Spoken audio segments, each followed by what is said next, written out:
हाँ, सत श्री अकाल दोस्तों, जय हिंद। हम बंधे हैं प्यार के, मांगे सबकी खैर, हो अपनी सबसे दोस्ती, नहीं किसी से बैर। बैर से याद आया, बहुत फैलाने लगे हैं ये दुश्मनी सिखों के और हिंदुओं के बीच में। और वो जो बैठे हैं ऊपर, जो बोलते हैं भाई और बहना,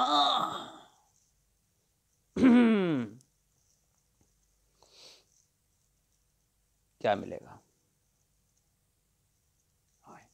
क्या आपने कानून बनाए लोगों की तरक्की के वास्ते, अब लोगों पे लठ बजवा रहे हो लोगों की तरक्की के वास्ते। आपने बताया कि ये जो कानून है इसको तो पिछली सरकारें भी मंथन कर रही थी, इसको लागू करना चाहती थी पर करने की हिम्मत नहीं हुई। पर अभी जो मैंने किया है तो इसका विरोध क्यों? क्या तरक्की नहीं चाहिए क्या?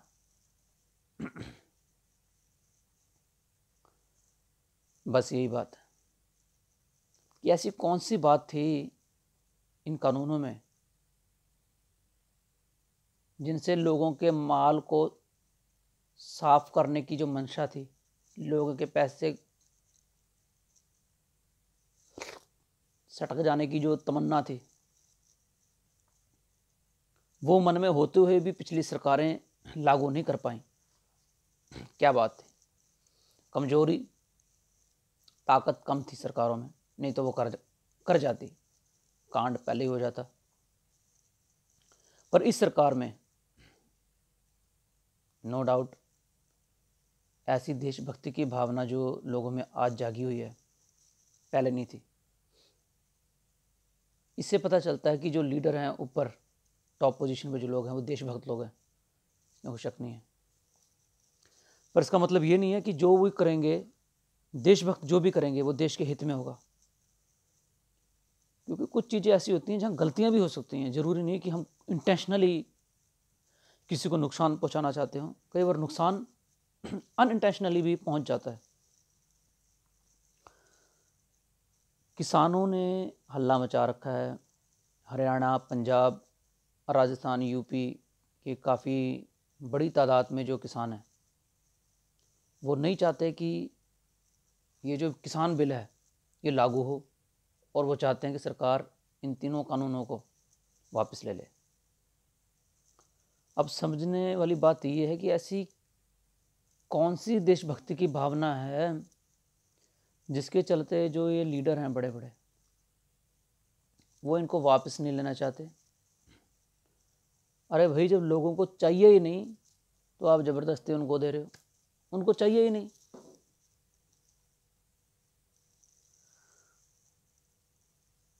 अगर आप चाहते हैं कि इंडिया के अंदर ऐसे कानून लागू हों, क्योंकि जिस टाइम पे एलपीजी गैस इंट्रोड्यूस कराई गई थी इंडिया में, जब एलपीजी इंट्रोड्यूस करवाई ही गई थी, काफ़ी पहले की बात है, तो लोगों ने काफ़ी विरोध किया था।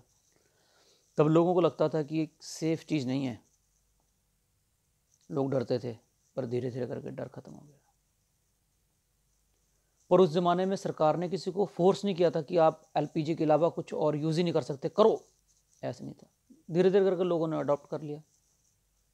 अभी कानून है, कृषि कानून, जिसको पीएम साहब भी बोलते हैं कृषि कानून।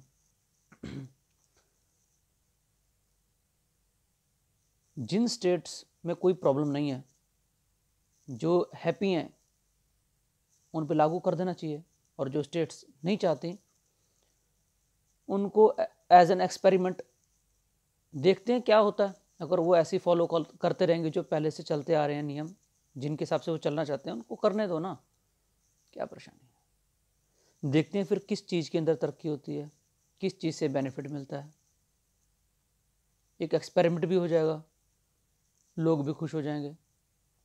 अगर उनको लगेगा कि बाद में कि वो पीछे रह गए हैं, बाकी स्टेट्स आगे निकल गई हैं, तो इसका मतलब होगा कि लॉ जो थे वो ठीक थे। आपकी जो इज्जत है, साख जो है, वो आने वाले वक्त में बहुत बढ़ जाएगी। आपके कामों की प्रशंसा होगी कि हाँ, उनकी दूरंदेशी बहुत ज़बरदस्त थी और उन्होंने जो डिसीजन लिए थे वो बिल्कुल ठीक थे। लोगों ने गलती की, लोग गलती खा गए, और उसके बाद टोटल सरेंडर होगा आपको। लोग आपको लीडर मानेंगे, आपकी बात और मानेंगे। पर जिद है कि जो लोग कह देंगे वो तो करना ही नहीं। ऐसी जिद हिंदुस्तान में बड़े लेवल से लेकर घरों तक चलती है, जहाँ पे बच्चे कह देंगे कि मुझे इस लड़की से प्यार है या मुझे इस लड़के से प्यार है, इससे शादी करनी है। घर वाले ऐसी जिद पकड़ लेंगे कि इसको छोड़ के किसी भी गधे से शादी कर देंगे लड़की की, और उससे नहीं करनी जिससे लड़की ने कह दी। यही बात यहाँ पे लागू हो रही कि जिद पे अड़ गई सरकार, बात नहीं मान रही किसानों की। अरे भैया मत मानो, एक्सपेरिमेंट कर लो। ये भी नहीं करना तो कम से कम इतना ही कर लो कि उनको प्रोटेस्ट करने दो, सही तरीके से, लीगल तरीके से। कोई वहाँ भेजना है सरकारी कर्मचारी, तो वो सिर्फ ये समझाने के लिए भेजने चाहिए कि लीगली किस हद तक प्रोटेस्ट किए जा सकते हैं। उनको गाइडेंस जो है वो लिख के देनी चाहिए कि ये गाइडेंस होनी चाहिए, हमेशा अपडेट करते रहना चाहिए लगातार। पर बिजली काट देनी, पानी बंद कर देना, इससे तो दिक्कतें बढ़ जाएंगी उनके किसानों की। पहले ही वो परेशान हैं, जो बाहर लोग बैठे हुए हैं, उनके पिज़्ज़े सबको नज़र आ रहे हैं, पिज़्ज़े खा रहे हैं। टेंट में बैठ के पिज़्ज़े खाने का किसको मज़ा आता है भाई? अपने घर के अंदर बेड के ऊपर बैठ के एक केला भी खाने को मिल जाए, उसका मज़ा है। बाहर टेंट में ठंडियों में बैठे हुए हैं बाहर लोग, उनमें क्या मज़ा है? थोड़ा मोटा जितनी सेवा हो सकती है, जिनके पास पैसा वो कर रहे हैं। इस बात से भी हैरान होती है लोगों को कि वो इतना कुछ खा रहे हैं, पी रहे हैं, वहाँ तो ऐश चल रही है। ऐश चलेगी, वो इसलिए चलेगी क्योंकि वहाँ जो बैठी हुई है जनता, वो आम जनता नहीं है। पंजाब के सिंह हैं, सिंह कहते हैं शेरों को, शेर को।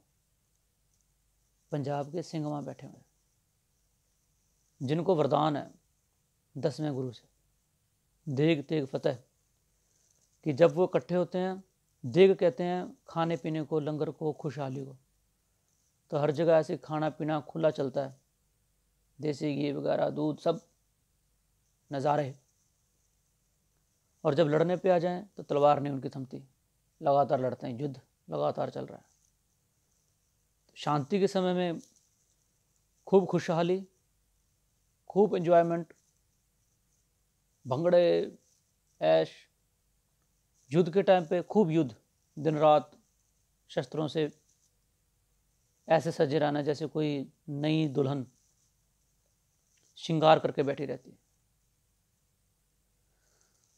सिंह है, उनको बनाया इस तरीके से गया है, हमें इस तरीके से बनाया गया है। आप सबको बड़ी हैरानी हो रही होगी देख के कि इतना कुछ खाने पीने का बंदोबस्त कैसे हो रहा है। सिखों को कोई हैरानी नहीं होती, नॉर्मल बात है, कर लेते हैं, करते रहते हैं।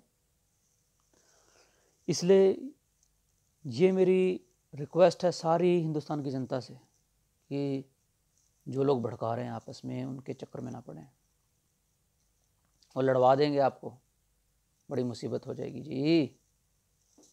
समझें मेरी वीडियोस को और देखें, शेयर करने की ज़रूरत नहीं है, आप खुद देखें और समझें क्या समझाना चाहता हूँ। इस वीडियो में इतना ही।